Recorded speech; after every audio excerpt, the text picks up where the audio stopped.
SIT seize చేసిన 11 కోట్ల రూపాయలపై ACB judge కీలక ఆదేశాలు జారీ చేశారు. ఆ డబ్బులకు ఫోటోగ్రాఫ్ తీయాలని ఆదేశించారు. ఏసీబీ కోర్టులో రాజ్ కేశిరెడ్డి సంచలన వ్యాఖ్యలు చేశారు. న్యాయమూర్తి ముందు ఆయన కన్నీటి పర్యంతమయ్యారు. ఎక్కడ డబ్బులు దొరికినా అవి లిక్కర్ డబ్బులేనని చెబుతున్నారని ఆయన కన్నీటి పర్యంతమయ్యారు. 11 కోట్ల రూపాయలకు తనకు ఎలాంటి సంబంధము లేదన్నారు. సిట్ అధికారులు అవి నావేనని అబద్ధం చెబుతున్నారని ఆయన కన్నీటి పర్యంతమయ్యారు. 2024 జూన్లో నేను వరుణ్కు ఇచ్చినట్లు చెబుతున్నారని, నేను పుట్టక ముందు ఆస్తులను కూడా నా బినామీలుగా చూపిస్తున్నారని చెప్పారు. నా వయసు 43 ఏళ్లు, 45 ఏళ్ల కిందటి ఫామ్ హౌస్కి నేను బినామీ అని చూపిస్తున్నారని తెలిపారు. నేను పుట్టక ముందే నాకు బినామీ ఆస్తులుంటాయా అని ప్రశ్నించారు ఆయన. ఆ 11 కోట్లు నేనే నా చేత్తో ఇచ్చానని చెబుతున్నారని, ఆ డబ్బులపై నా వేలిముద్రను చెక్ చేయాలని కోరుతున్నానన్నారు. 2024 జూన్లో ఆ డబ్బు వరుణ్కి ఇచ్చినట్లు చెబుతున్నారని, ఆ నోట్లు ఆర్బీఐ ఎప్పుడు ముద్రించిందో తనిఖీ చేయాలన్నారు. ఆ నోట్లపై నంబర్స్ రికార్డ్ చేయాలని కోరుతున్నట్లు తెలిపారు.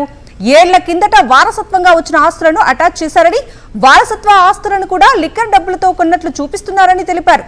తన బెయిల్ అడ్డుకోవటానికి అబద్ధాలు చెబుతున్నారని ఏసీబీ న్యాయమూర్తి ముందు కన్నీళ్లు పెట్టుకున్నారు రాజ్ కేశిరెడ్డి.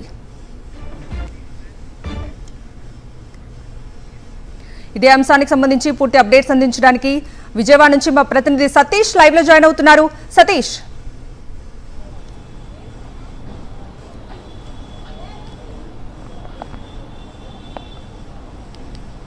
కవిత, ఏసీబీ న్యాయమూర్తి ముందు ఈరోజు సంచలన విషయాలను రాజ్ కేశిరెడ్డి చెప్పారు. క్లియర్గా ఏదైతే గత 3 రోజులుగా 11 కోట్ల రూపాయలు మద్యం కేసుకు సంబంధించి దొరికాయవి రాజ్ కేశిరెడ్డి అంటూ సిట్ అధికారులు ఏదైతే చూపిస్తూ ఉన్నారో దానిపైన చాలా కీలకమైనటువంటి అంశాలను రాజ్ కేశిరెడ్డి ఈరోజు న్యాయమూర్తి ముందు చెప్పారు. ఈరోజు రిమాండ్ ఈరోజుతో ముగుస్తున్నటువంటి నేపథ్యంలో రిమాండ్ ఎక్స్టెన్షన్ కోసం ఈరోజు సిట్ అధికారులు ఈ కేసులు ఉన్నటువంటి నిందితులందరినీ కూడా ఈరోజు ఏసీబీ న్యాయమూర్తి ముందు ప్రవేశపెట్టారు. ఈ సందర్భంగా ఏసీబీ న్యాయమూర్తి అక్యూజ్డ్ ఉన్నటువంటి ఒక్కొక్కరితో కూడా మాట్లాడారు. ఈ సందర్భంగా రాజ్ కేశిరెడ్డి కన్నీటి పర్యంతమయ్యారు. ఏ విధంగా తప్పుడు ఆధారాలను సృష్టిస్తూ ఈ కేసులో తనను ఇబ్బంది పెట్టాలని, ముఖ్యంగా తనకు బెయిల్ రాకను అడ్డుకోవడానికి సిట్ అధికారులు చేస్తున్నటువంటి ప్రయత్నాలను ఏసీబీ న్యాయమూర్తి ముందు వెల్లడించారు. చాలా క్లియర్గా ఏదైతే 3 రోజుల కిందట ఈ 11 కోట్ల రూపాయలు హైదరాబాద్లో ఒక కాచార్లో ఫామ్ హౌస్లో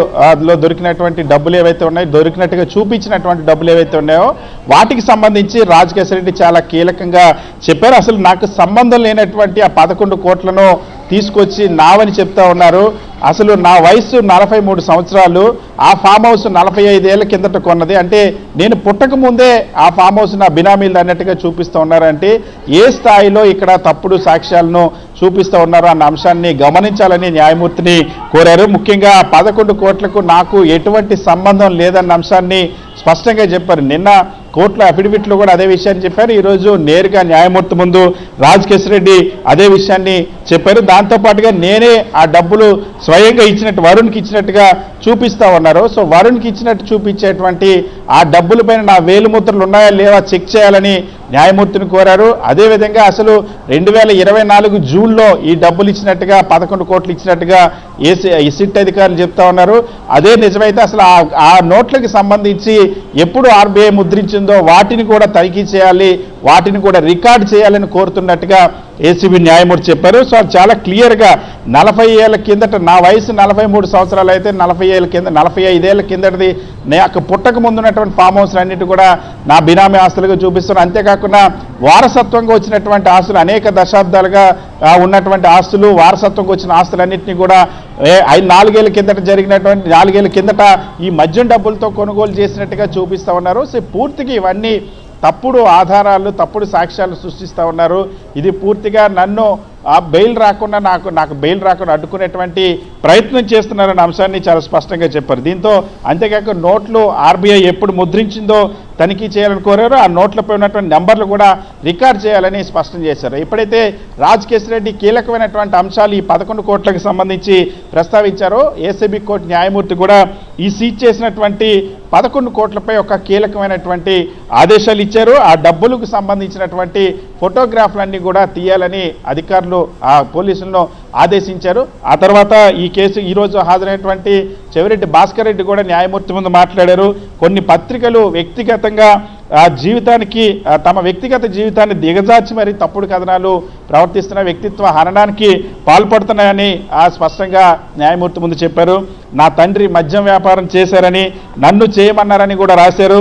వేద పాఠశాల పెట్టి పిల్లలకు వేదాలు నేర్పుతున్నటువంటి వాడిని నేను, మద్యం జోలికి వెళ్ళలేదు, జైల్లో వంటగదిలోకి దౌర్జన్యంగా వెళ్ళి తిన్నానని కూడా తప్పుడు కథనాలు రాస్తూ ఉన్నారు. చదువుకున్న వాడిని, డాక్టరేట్ ఉన్నటువంటి వ్యక్తిని, లా చదివిన వ్యక్తిని ఈ విధంగా ప్రవర్తిస్తాను. ఇది కేవలం ఎలాంటి స్కాములు లేదు, ఇక్కడ నేను ఎలాంటి మద్యం అమ్మకాలు జరపలేదు, ఇది పూర్తిగా తప్పుడు కేసు అని చెవిరెడ్డి భాస్కర్ రెడ్డి అభిప్రాయపడ్డారు. మరొక వైపు రాజమండ్రి సెంట్రల్ జైలు నుండి ఎంపీ మిథున్ రెడ్డిని కూడా ఈ కేసుకు సంబంధించి తీసుకొచ్చారు. ఎంపీ మిథున్ రెడ్డి కూడా ఇందులో చాలా స్పష్టంగా తనకు బెయిల్ మంజూరు చేయాలని కోరారు. నేను ప్రజాప్రతినిధిని 3 సార్లు ఎంపీగా ఎన్నికైనటువంటి వ్యక్తిని ఇప్పుడు 3వసారి ఎంపీగా పనిచేస్తాను, నేను ఎక్కడ విదేశాలకు వెళ్ళిపోయేటువంటి అవకాశం కూడా లేదు, తనకు ఇది తప్పుడు కేసు, అక్రమ కేసుల్లో నన్ను పెట్టారు, తనకు బెయిల్ మంజూరు చేయాలని న్యాయమూర్తిని కోరారు. సో ఈరోజు ఏసీబీ కోర్టులో చాలా కీలకమైనటువంటి అంశాలు చోటు చేసుకున్నాయి. ముఖ్యంగా 11 కోట్లకు సంబంధించి ఇప్పటికే కట్టుకథల గుట్టు రట్టయింది. ఈరోజు స్వయంగా రాజ్ కేశ్ రెడ్డి చాలా కీలకమైన అంశాలు కూడా ప్రస్తావించారు.